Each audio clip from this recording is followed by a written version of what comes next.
से जैसे मेरे हवास बेदार होना शुरू हुए। मैंने उठना चाहा, मगर ऐसा लग रहा था जैसे किसी ने मेरा सारा वजूद जंजीरों से कसकर बांधा हुआ हो। मैं अपने जिस्म का एक हिस्सा भी हिला नहीं पा रही थी। मेरा पूरा वजूद सुन हो रहा था। मैंने बार बार कोशिशें की, मगर मेरी सारी कोशिशें नाकाम हो गई थी। मैं अपने जिस्म के किसी भी हिस्से को हरकत देने में नाकाम रही थी। न मेरे पांव हिल रहे थे और न ही मेरी टांगें हरकत कर रही थी। यही हाल हाथों और बाजुओं का भी था। मैंने उसके बाद अपनी आंखें खोलकर खुद को उस बेबसी की हालत में देखना चाहा था, मगर ऐसा करने में भी मुझे शदीद नाकामी हुई थी। मेरे पपोटे इस कदर भारी हो रहे थे जैसे किसी ने इन पर मानो वजनी बोझ लाद दिया हो, जिसके भार से वो खुल ही ना रहे। मैं काफी देर खुद को हिलाने चुलाने की कोशिश करती रही थी, मगर काफी देर बाद आखिरकार मैंने थक हार कर हथियार डाल दिए थे। इसलिए मेरी आंखों से कई आंसू निकलकर कान के पास से होते हुए तकिए में जज्ब हो गए थे। जाने कैसी बेबसी थी ये, जो मैं हाथ हिलाने से भी लाचार थी। मुझे तो कुछ याद भी न था कि मैं कौन हूं। मैं अपने दिमाग पर बेतहाशा जोर दे रही थी, मगर मुझे तो कुछ भी याद नहीं आ रहा था। तभी मुझे अपने कानों में दरवाजा खुलने की आवाज सुनाई दी, और फिर इसके साथ ही कोई कदम कदम चलता मेरे करीब आया था। मैं आंखें खोलकर उसे देखना चाहती थी, आवाज देकर उसे बुलाना चाहती थी, मगर मैं इनमें से एक काम भी न कर सकी थी। काश के उस वक्त मेरी कोई एक उंगली ही हरकत कर देती। मेरी आंखों से फिर से आंसू निकले थे। तभी मुझे अपने पास किसी की चिल्लाती हुई नुस्वानी आवाज सुनाई दी, डॉक्टर यहाँ है, ये देखिए। मरीजा की आंखों से आंसू बह रहे हैं। कुछ ही देर बाद मेरे इर्द गिर्द शोर समझ गया था। कदमों की भारी आवाजों के साथ साथ बहुत से लोगों की एक साथ बोलने की आवाज भी सुनाई देने लगी थी। फिर किसी ने मेरी नब्ज टटोली थी। मेरे दिल की धड़कन चहकी गई थी। फिर मुझे अपने बाजू में सुई सी उतरती हुई महसूस हुई थी, और इसके साथ ही मेरा सारा जहन तारीक होता चला गया था। दोबारा जब मेरा जहन बेदार हुआ तो कमरे में मुकम्मल खामोशी थी। मौत का सा सकूत छाया हुआ था। थोड़ी देर बाद मुझे अपने माथे पर किसी के हाथ का लम्स महसूस हुआ था। इसके साथ ही किसी की आवाज आई थी, डॉक्टर, आज जो हुआ वो नहीं होना चाहिए था। हमें कैसे भी करके इसको रोकना होगा। वो तो शुक्र है कि नर्स ने हमें वक्त पर इन्फॉर्म कर दिया, वरना अगर ये होश में आ जाती तो तुम्हें पता है क्या हो सकता था। खड़े खड़े हमारी नौकरी चली जानी थी, और इसके साथ ही साथ जो इज्जत का फालूदा होना था वो अलग से था। हमें इसका बहुत ज्यादा ध्यान रखना होगा। इसकी आंखों से आंसू निकलने का मतलब जानते हो ना, ये किस सूरत में होता है। मैंने तुम्हें कहा भी था कि इसका ख्याल रखना, मगर फिर भी तुमने मेरी बात पर ध्यान नहीं दिया। ये तुम्हारी ही लापरवाही का नतीजा है जो नौबत आज यहाँ तक आन पहुंची है। मुझे तुमसे इस लापरवाही की उम्मीद तो नहीं थी। खैर, आइंदा से तुमने इसका बहुत ध्यान रखना है, और हर घंटे के बाद स्पेशली आकर इसका चेकअप करना है। मैं आइंदा तुम्हारी तरफ से कोई लापरवाही या किसी किस्म की कोई भी कोताही बर्दाश्त नहीं करूंगा। और सबसे पहले तो उस नर्स की ड्यूटी चेंज करवाओ और उसका मुंह बंद करवाओ। जैसे आज उसने शोर मचा मचा कर पूरा अस्पताल इकट्ठा कर लिया था, मुझे उससे अच्छे की कोई उम्मीद नहीं है। वो किसी के सामने भी अपना मुंह खोल सकती है। तुम उसका मुंह बंद करवाओ, फिर चाहे इसके लिए तुम्हें कुछ भी करना पड़े। अगर उसकी जान लेनी है तो भले ही वो भी कर गुजरो, या अगर पैसे पर मान जाती है तो उसको इतना पैसा दो कि वो जिंदगी में कभी भूल कर भी आज के दिन इस कमरे में जो हुआ वो किसी को बता ना सके। आज तो हम बाल बाल बचे हैं, अगर हमें आने में जरा सी भी देर हो जाती तो कुछ भी हो सकता था, और इस कुछ भी का मतलब तुम बखूबी जानते हो। मेरा ख्याल नहीं कि मुझे तुम्हें बताने की जरूरत है। इतना कहकर वो आदमी चुप हो गया था, जबकि उसके साथ ही दूसरे आदमी की आवाज आई थी जो पहले को कह रहा था, भला इससे बेहतर इसका मतलब और कौन जान सकता है। इसके साथ ही उसने पहले आदमी को बेफिक्र करते हुए कहा कि उसको फिक्र करने की कोई जरूरत नहीं है, दोबारा उससे कोई गलती नहीं होगी, और वो आज ही उस नर्स का कोई पक्का इंतजाम करता है, जिसके बाद वो नर्स इस अस्पताल के अंदर तो क्या इसके करीब भी दिखाई नहीं देगी। कहते साथ ही वो शायद उठकर बाहर चले गए थे, और ये अंदाजा मैंने कदमों की चाप खुद से दूर जाते और दरवाजा खुलकर बंद होने की आवाज सुनकर लगाया था। मुझे समझ नहीं आ रहा था कि ये लोग कौन है। आया ये मेरे कोई हमदर्द है या दुश्मन? अगर हमदर्द है तो मुझे होश में क्यों नहीं आने दे रहे? हालांकि मैं सब कुछ सुन सकती थी, महसूस कर रही थी। और अगर ये लोग मेरे दुश्मन हैं तो मेरा इतना ख्याल क्यों कर रहे हैं, क्यों मेरी इतनी देखभाल कर रहे थे? उन लोगों के बारे में मैं कुछ भी अंदाजा नहीं लगा पाई थी।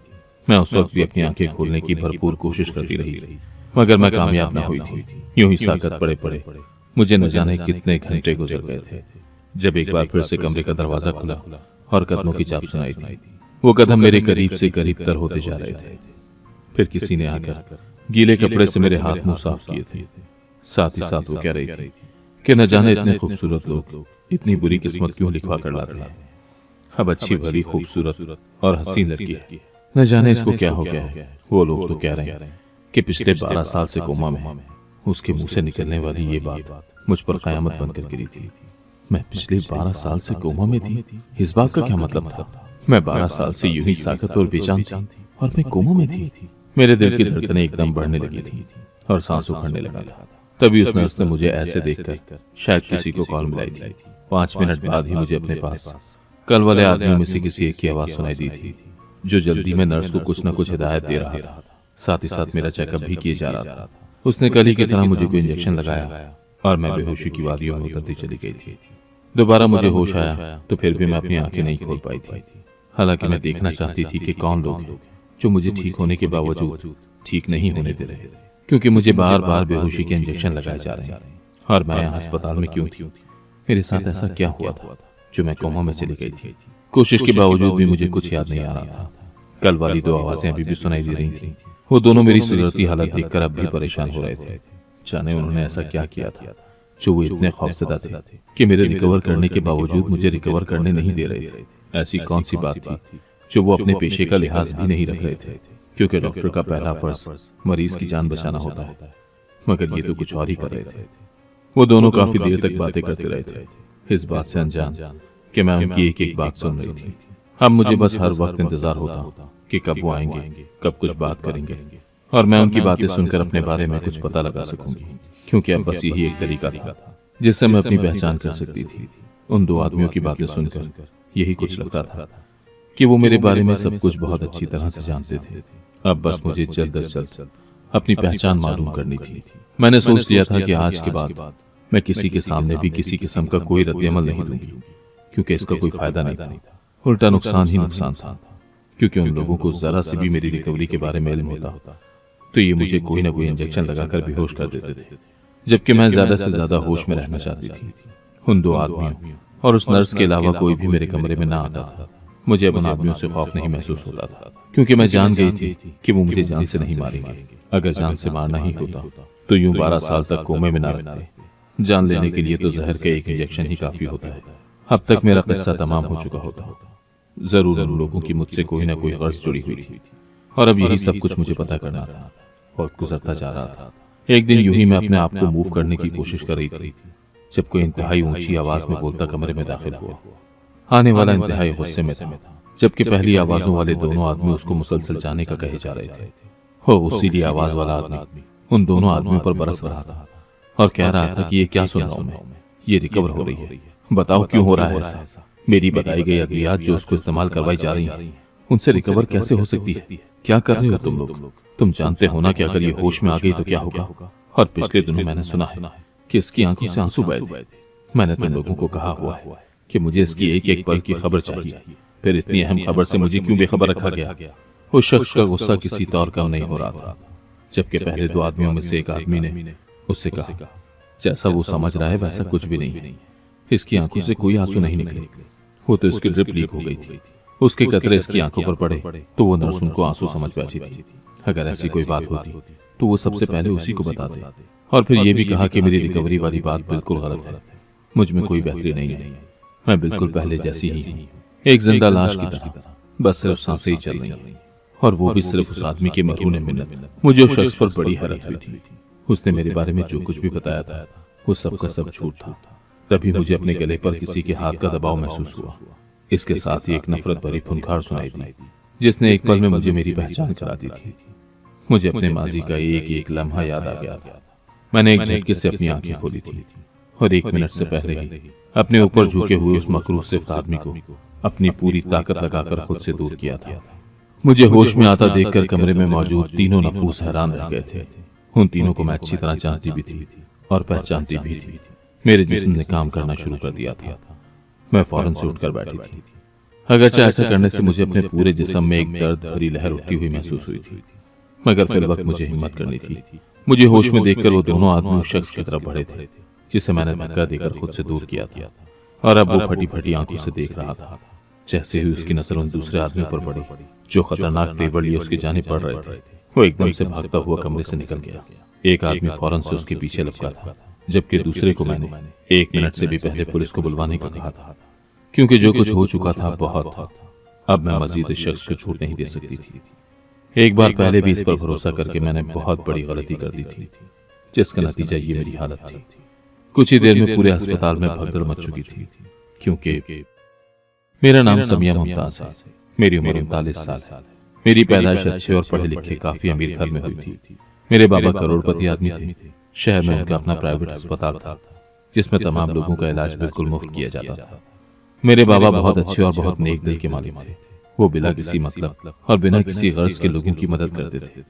इतने अमीर होने के बावजूद कभी भी उनमें गुरूर और तकब्बुर नहीं देखा गया था। वो बेहद साफ और नरम दिल के मालिक थे। यही वजह थी कि पूरे शहर में मेरे बाबा और उनका अस्पताल मशहूर था। जो एक बार बाबा से मिल लेता, वो हमेशा बाबा को याद रखता था। 25 साल की उम्र में उन्होंने मेरी माँ से शादी की। मेरी माँ एक छोटे घर की लड़की थी। माँ के वालिद हयात नहीं थे, जबकि वालदा कैंसर के लास्ट स्टेज पर थी। माँ अपनी वालदा के साथ बाबा के अस्पताल में आती रहती थी।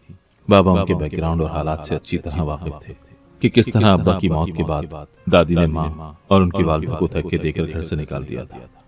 वो तो पड़ोस की एक खातून ने उन पर तरस खाकर उनकी बीमारी का एहसास करके उनको अपने घर में पनाह दे दी थी। मगर उस औरत का बेटा माँ को बहुत तंग करता था। बाबा इलाज के साथ साथ उनकी माली मदद भी कर देते थे। कई मरतबा अब्बा ने उनको कहा भी कि किराए का घर ले लें, किराया अब्बा देते रहेंगे, मगर नानी नहीं मानी थी। वो उस घर को महफूज समझ रही थी कि अगर उनको कुछ हो गया तो माँ उस घर में महफूज रहेगी। मगर वो ये नहीं जानती थी कि वो जिस घर को महफूज समझ रही थी, उसमें हर रोज कैसे माँ को हिरासा किया जाता था। खैर एक दिन यूं ही जब माँ नानी को लिए अस्पताल पहुंची तो नानी का बस आखिरी वक्त ही था। बाबा उनके पास गए तो नानी ने उनके आगे हाथ जोड़ दिए कि वो माँ से शादी कर ले, क्योंकि वो जानती थी कि उनका आखिरी वक्त आन पहुंचा है और उस घर में रहने वालों की सच्चाई भी जान चुकी थी। बाबा तो सबको खुशियां देने की कोशिश करते थे। नानी की बात भी मान ली, क्योंकि नानी को वो अपनी माँ का दर्जा देते थे। उनको नानी से अपने माँ जैसा ही लगाव था और यूं उनकी खुशी के खातिर बाबा ने उस वक्त माँ को अपने निकाह में ले लिया था। जिसके बाद नानी ने उन दोनों के सर पर हाथ रखकर सुकून से अपनी आंखें हमेशा हमेशा के लिए मूंद ली थी। बाबा ने नानी से किया हुआ वादा निभाया और माँ को अपने घर ले आए और पूरी इज्जत और वक़ार के साथ माँ को अपने सर्कल और खानदान में इंट्रोड्यूस करवाया था। माँ को कभी इस बात का एहसास न होने दिया कि वो छोटे घर की या उनका बैकग्राउंड क्या था। यूं खुशियों भरी जिंदगी गुजरने लगी। 4 साल बाद मेरी आमद ने उनकी खुशियों को दोबारा कर दिया था। मेरा नाम मेरे बाबा ने रखा था। वो चाहते थे कि मैं भी उन्हीं की तरह एक कामयाब और रहमदिल डॉक्टर बनूं और उनके बाद उनके अस्पताल का नाम यूं ही उन्हीं की तरह रोशन करूं। वो मुझे बचपन से ही डॉक्टर समिया इम्तियाज कहते थे। मेरी माँ की ख्वाहिश मुझे लेकर कुछ अजीब सी थी। वो चाहती थी कि मैं फौज में जाऊं, लेकिन मेरा दूर दूर तक ऐसा कोई इरादा ना था। और बाबा भी माँ को यही कहते थे कि मेरी बेटी सिर्फ डॉक्टर ही बनेगी, आप फौज में अपने बेटे को भेजिएगा। मगर माँ का ये ख्वाब ही रहा। मेरी पैदाइश के 10 साल गुजर जाने के बाद भी मेरी माँ को कोई औलाद न हुई थी और मेरे 11 साल के होते ही एक दिन माँ हरकत क़ल्ब रुकने की वजह से मुझे और बाबा को अकेला छोड़कर रुखसत हो गई थी। मैं जो अपने माँ बाप पर जान देती थी, अम्मा के जाने के बाद मेरी जहनी हालत पर बहुत बुरा असर पड़ा था। मैं बेहद बीमार हो गई थी और 2 महीने तक अस्पताल में दाखिल रही थी। मैं माँ की जुदाई को बर्दाश्त नहीं कर पा रही थी। यही हाल मेरे बाबा का भी था, लेकिन वो मेरी खातिर खुद को संभाले हुए थे। लेकिन मेरी हालत देखकर वो बहुत ज्यादा परेशान थे। तब अब्बा को किसी ने दूसरी शादी का मशवरा दिया था। अब्बा दूसरी शादी करना तो नहीं चाहते थे, मगर मेरी हालत के पेश कदम उन्हें एक कदम उठाना ही पड़ा।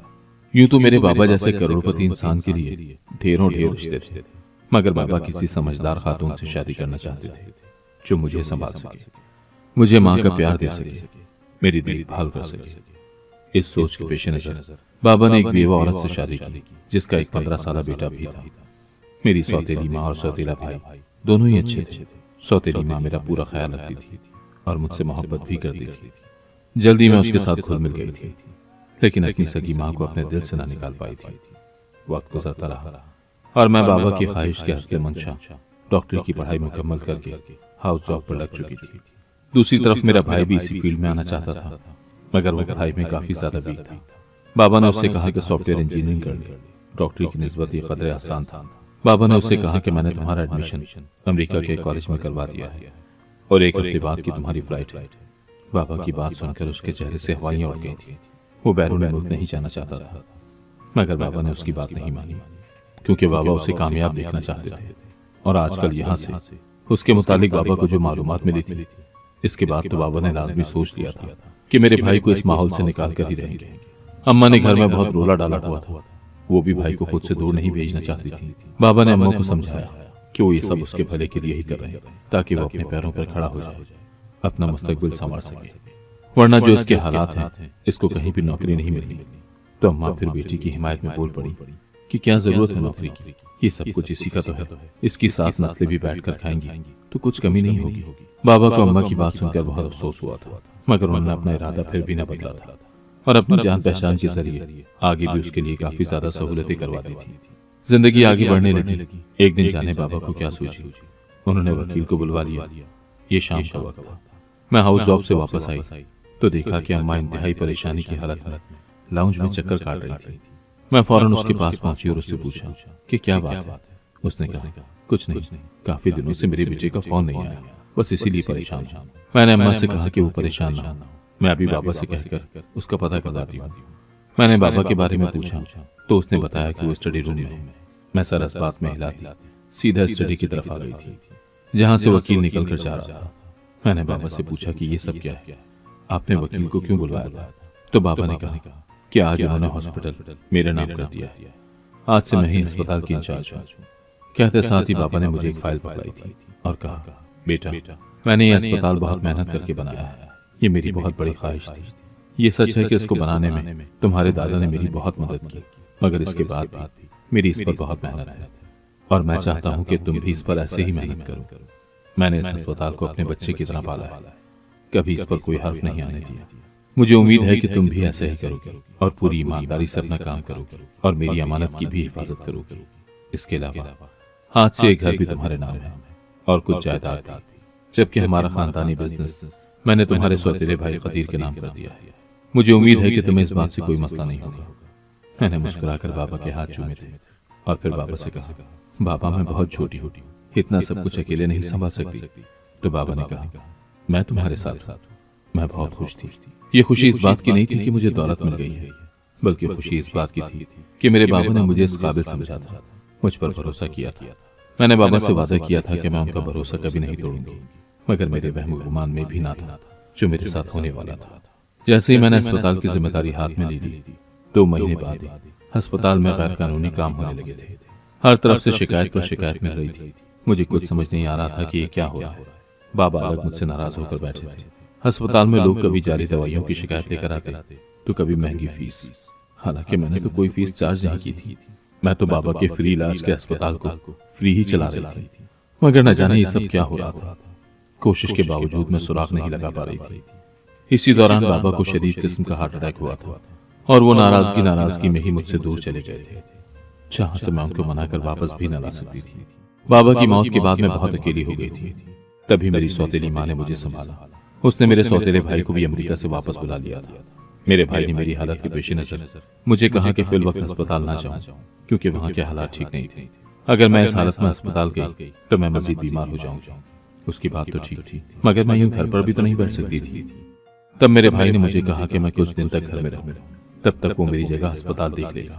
मैंने उसकी मक्कारी को उसकी हमदर्दी समझा और उसकी बात मान ली। मुझे नहीं पता था कि ये अस्पताल जाकर क्या क्या करता फिर रहा था।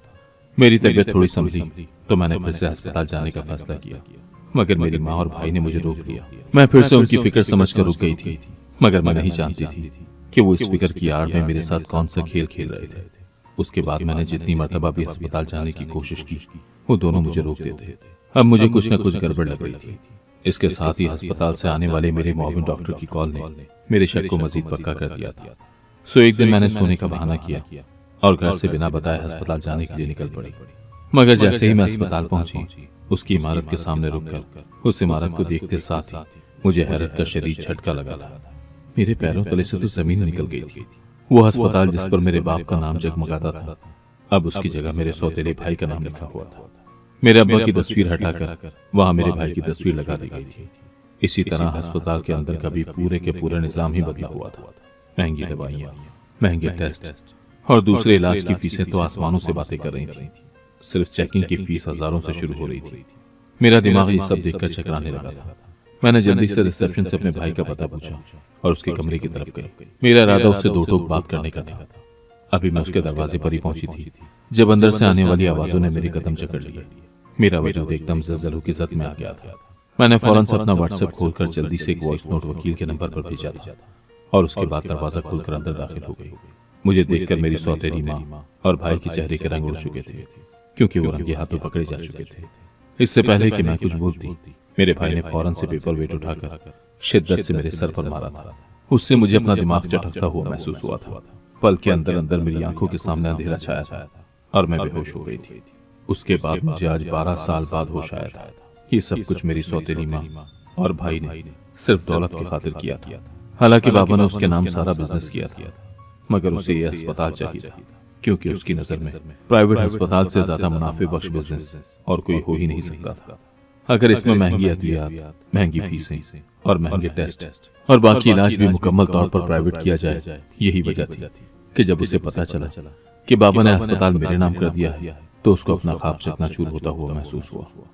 उसने तो यही सोचा था कि बाबा के बाद सब कुछ उसी का है और वो ये सब अपनी मर्जी से ही चलाएगा।